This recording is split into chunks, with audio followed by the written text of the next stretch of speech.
I want everybody to give the formidable woman behind this whole campaign and who's going to share her vision to you. That's Baroness UDDIN. Assalamu alaikum.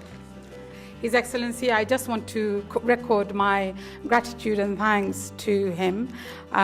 It would not have been possible, but more importantly, Akbar, I want to say a really heartfelt gratitude for leading us to this moment, only because I think, you can see the passion and the reverence and the power and energy that all of us can create together.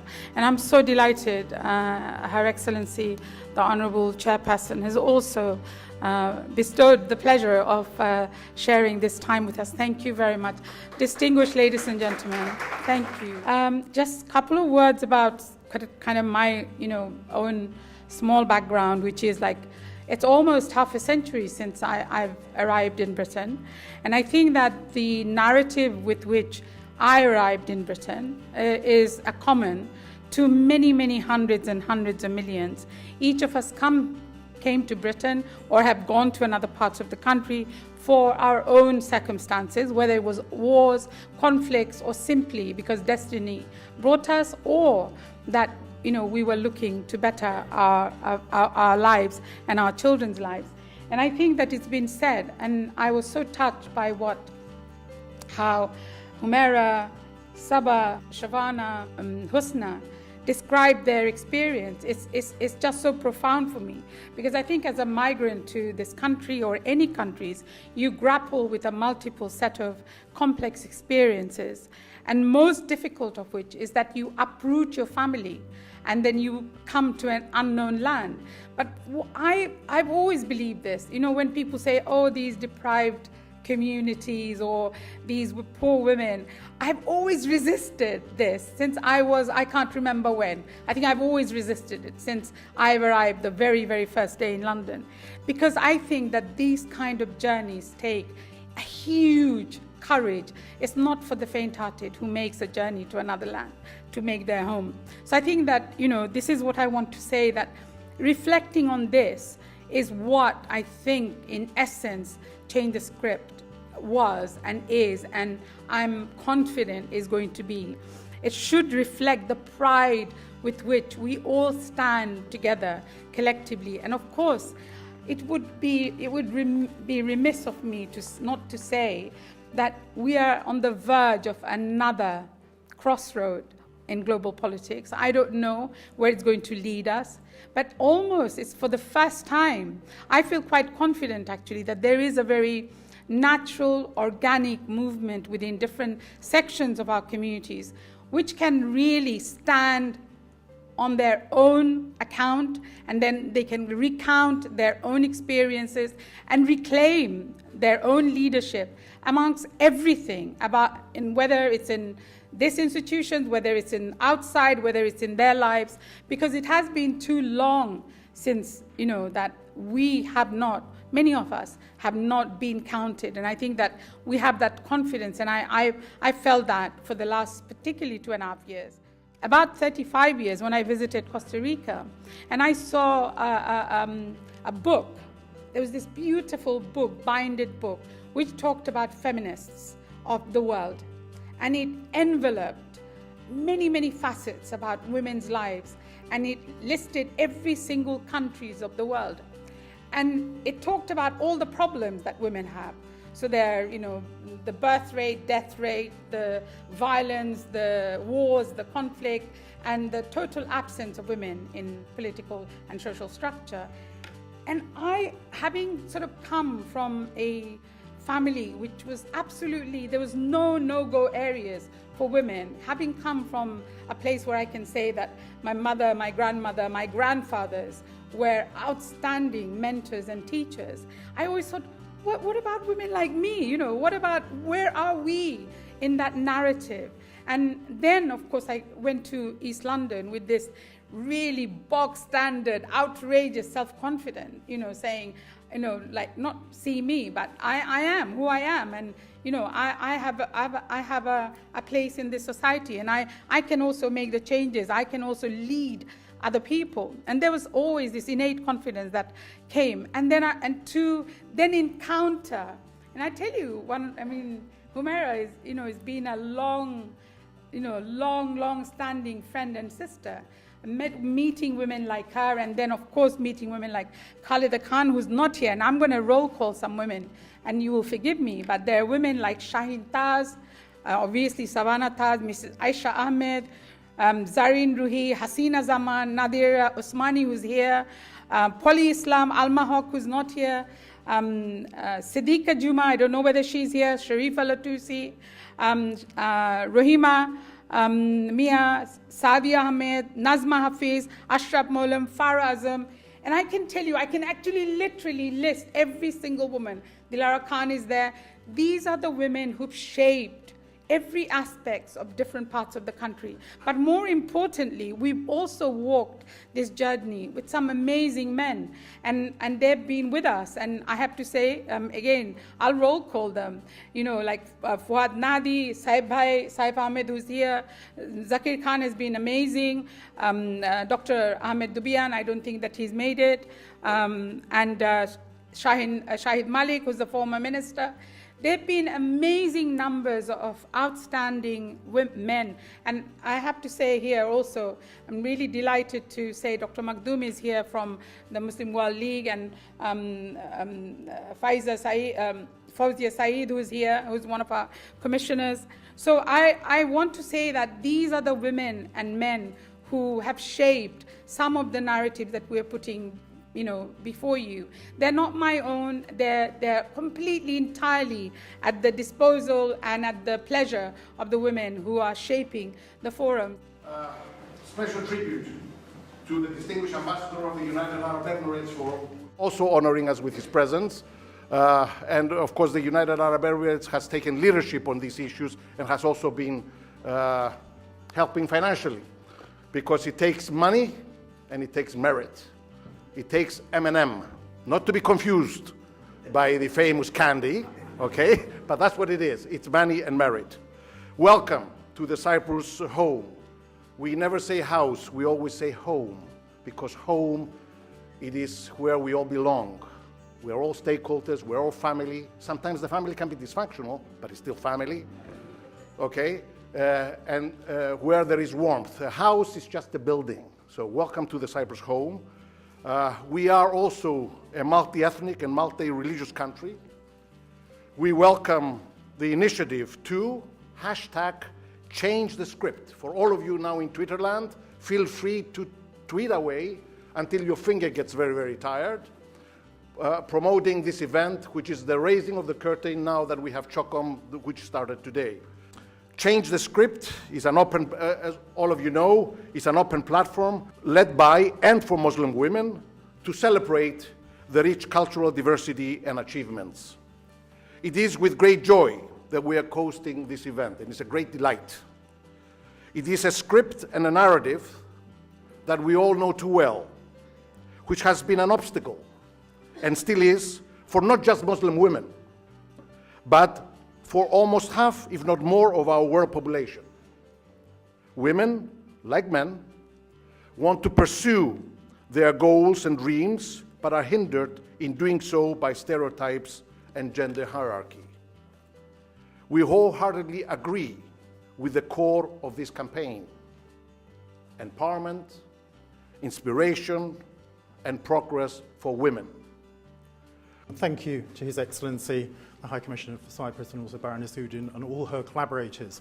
I have very little to say because, as has been introduced, our chairperson, the Honourable Emilia Lafaka, who is the chairperson of the Commonwealth Parliamentary Association International and also the Deputy Speaker of the Assembly of Cameroon, is with us, amongst other important members of the CPA. And I'm going to ask her to make a few comments with regard to our support for this event. But I do want to recognise His Excellency, the High Commissioner for Cyprus. I have sat in this room on many occasions to listen to very distinguished speakers talk about our Commonwealth. And it is His Excellency who's provided, as he said, a home for that discourse.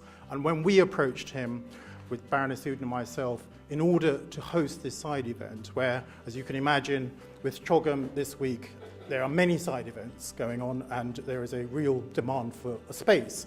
It was His Excellency who opened his home to all of us. So I want to thank him and ask you to join me in expressing our sincere support and kindness for everything that he has done, because without him we wouldn't be here. But without further ado, I also want to pay tribute to Baroness UDDIN, because without her leadership, again, we wouldn't be here. She has given voice to all the unsung heroines and to all of the community workers and the women who are very much part of our Commonwealth and who need to be recognised and celebrated as part of this project. So again, I'd ask you to join me in recognising her contribution and her continuing programme of change for transformation. Thank you, Excellency. With those very warm remarks, welcome remarks from you, I think all of us here are already feeling at home, away from home. Excellencies, ladies and gentlemen, in the spirit of Her Majesty's message, let us commit to working together towards building a common future in the Commonwealth, which is more inclusive and fairer for everyone and which leaves no one behind. Today we are ready to change the script. Thank you. All underrepresented communities need to be heard, and by encouraging women to tell their stories in their own words, it helps to counter a conventional stereotype of the Muslim woman. Muslim women, as we know, are not homogenous. They have multifaceted identities and come from all walks of life and background. And Change the Script is here to celebrate that. And to kickstart this, we're going to hear from some women and their stories today. Good morning. Your Excellency, Excellencies, Secretary General, Baroness UDDIN, ladies and gentlemen, it's a great privilege for me to be here today, showcasing the newly established National Commission for Muslim Women. But what I want to say is, before I say a little bit more about the project, is that it is a universal truth that everybody has something to say about Muslim women. There are those who want to save us, there are those who want to hurt us, there are those who want to limit us, and there are those who want to misrepresent us.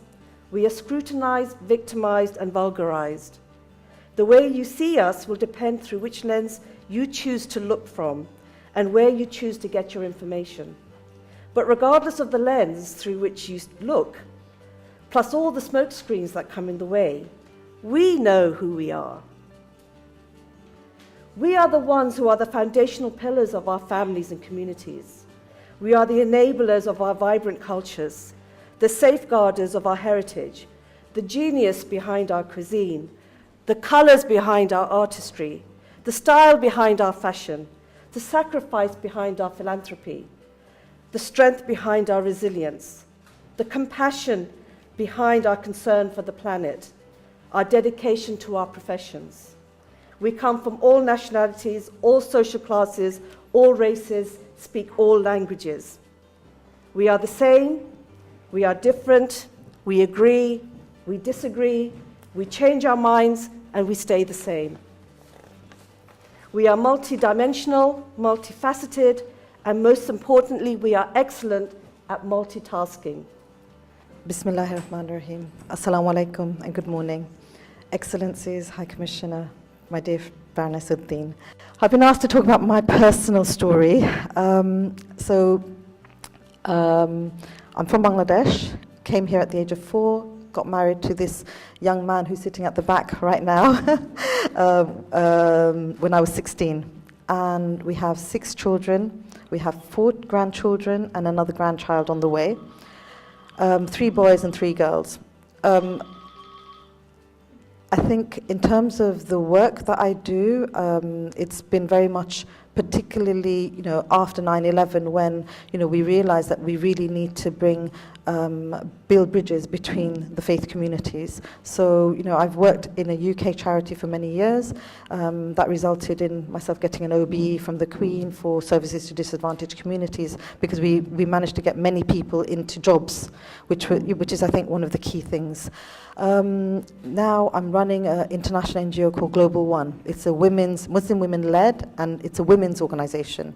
And what we're really trying to do is, what, for instance, HUMERA was talking about empowerment, empowerment of women, but in a way which is not just about dialogue. It's actually about giving them the tools to be able to have their livelihoods and to be able to, form networks and cooperatives, etc., where they can actually work and move forward. And I think, we're working with the Syrian refugees and the Rohingya refugees particularly, and there's faith sensitivity, something that many people don't recognize. And as Muslim women, that is something that we're very conscious of. So trying to be able to produce resources, which really recognize the faith sensitivities of Muslim women particularly is something that's quite vital. So, next week we'll be launching the Menstrual Hygiene Management and Islam Toolkit, for instance, which is something that's, quite imperative. So for me, the only things that I can say that I've learned on my journey is that I feel resilience, hope, determination, and I say this to my children all the time, just get on with it. A big thank you to Paula and her team for inviting me here today to say a few words at this fabulous event. So I think it's obviously, the whole program is really about writing your script, changing your script. So I thought that I should say a few words about who I am. To be clear, I don't come from a privileged background. My parents weren't academics, they weren't doctors, they weren't lawyers. But, and of course education wasn't an automatic right or a journey, and opportunities weren't easy to come by. And yes, during my younger years, I did rebel against the system, as we say, within our own Asian families, but also the wider white structural systems that we all work and operate within. But, and there's also always a but, I soon realized that in order for things to change for the better, I needed to fight. And I needed to challenge both the patriarchal and cultural structures, whilst at the same time demanding a space and change in institutional societal structures that, as I say, are often white, male, highly biased, and more often than not discriminatory. My life experiences and my intrinsic Muslim faith for wanting to spend my time on this earth to, to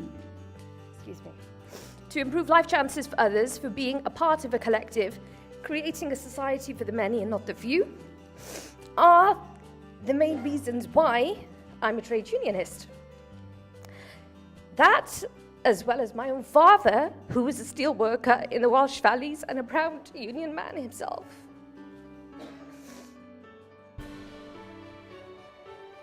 I am Farah Azem. I'm an artist, an illustrator and a designer. I'm also a mother to 2 boys. I'm Councillor Aisha Raza. I'm from Ealing. Hi, I'm Rashid Mogradia, the CEO of the Council of British Hajis. Hi, I'm Saba Zaman. By day, I'm a broadcast journalist. My name's Nadira Huda. Until recently, I worked for a local authority as a social worker in child protection. I've since left and I'm now working as an independent social worker. My name is Hasina Zaman and I am the CEO of Compassionate Funerals. We're funeral directors based in East London and we serve the diverse community. Bismillahirrahmanirrahim. Assalamu alaikum warahmatullahi wabarakatuh. My name is Rakia Ismail. I'm a local councillor in Islington and a community activist. Assalamu alaikum. My name is Dr. Husna Ahmed and I'm the Chief Executive Officer of Global One, which is an international NGO, Muslim women-led international NGO. And I'm also a Commissioner for the National Commission on Muslim Women. My name is HUMERA Khan and I'm a trustee of an organisation called An-Nisa Society, and I'm also a trustee of the National Commission for Muslim Women. I'm supporting this campaign because I'm fed up of the images of Muslim women in the media. I think in my work I've met many Muslim women who don't fit the stereotypes and narrative that's given to them. I've met women who, just ordinary women who struggle, but still are able to care for their children. I've met single Muslim women who don't speak English, but they have children who are doctors. So, this image that we have, that we're all oppressed, I don't buy it. So that's why it's important to get behind this campaign. Well, what I would like to see much more Muslim women in public role, in political role, within the business sector, but not for Muslim communities, but for the whole communities, where they're really where Muslim women are really standing their place, taking their position, and that's what. So in the mainstream, that's what I would like to see. I think women empowerment is the key to success to every woman, to society in general, to bringing up children. If a woman is confident, if a woman is making decisions for her family, sharing life with her husband and have a shared life, I think that's what women empowerment. There's so many women out there who are quite radical as well, and in terms of women rights. And I think those women are really great. I take my hands off to them. But there is another story to that. And that story is simply that woman, unless she is financially independent, she's no good to society, she's no good to herself, because she is going to depend on her brother, her dad, her husband. And she's always going to be financially, emotionally, she's going to be psychologically, she's going to be held back. But when woman is independent, making decisions, she's bringing also up the next generation. That, for me, is women empowerment. And financial independence for women is a key to success in life. I think women have our rights, we just don't know how to ask for them. So, there's a lot of rights that we already have that we just don't do anything about. And I think that, yes, a lot could be done with the Me Too movement, and there's a lot of things that are coming to the fore now. It's a very interesting time for feminism. It's a very interesting time politically and socially. All sorts of things are changing and moving. The parameters are moving very, very fast. So to keep up with that, we need Muslim women's voices in there, because they actually have a lot to bring. Having the narrative of Muslim women's lives and their stories coming from Muslim women themselves is a wonderful thing, and I think it will contribute it will be a vital contribution to British society, inshallah. Just to say, even the word empowerment is quite loaded, right? What does that mean? And it depends on where you're standing, what you understand by it. Is it something aggressively, aggressively sort of projecting a sort of a women's thing? Or is it trying to liberate women who see themselves as victims? What is it? What do we mean by empowerment? For me, what it means is that it's women finding the space to be true to ourselves, to harness the potential of what we already know about ourselves, and to use that to move forward, to literally to change the script and to contribute constructively to the ever-changing world that we live in. And I think that we have we've got a lot to offer about, I think, what we're best at. We're best at bringing things together. We're good at healing. We're good at supporting people. We're good at saying, okay, it's not just about us, it's about the bigger picture. And I think that this is what Women offers, is that we bring our strength and we bring our vision for a better kind of world that we want to live in. To be part of it. The way we change the mainstream views is to be part of it, to have your voice heard, whether that's in politics, in your careers, in your academia, in your jobs, in your homes. Be part of it. And education, our mothers are the ones who educate us. We are going to be the ones who educate the next generation. We have a responsibility to leave a legacy behind, because once we're gone, that legacy needs to continue, and it has to be self-sustaining.